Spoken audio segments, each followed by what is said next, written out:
piccola Katie, vai, vai, piccola Katie, vai, vai, vai.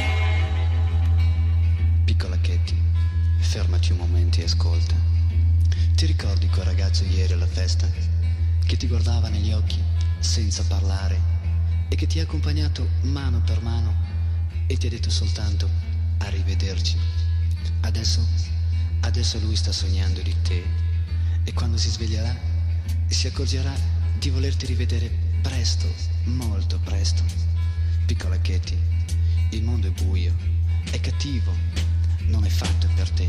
Non andare, non gettare al vento i tuoi 16 anni favolosi. Vai, vai, piccola Katie, vai, vai, piccola Katie, vai, vai, vai. Piccola Katie, la porta si è chiusa, non devi nemmeno inventare una scusa.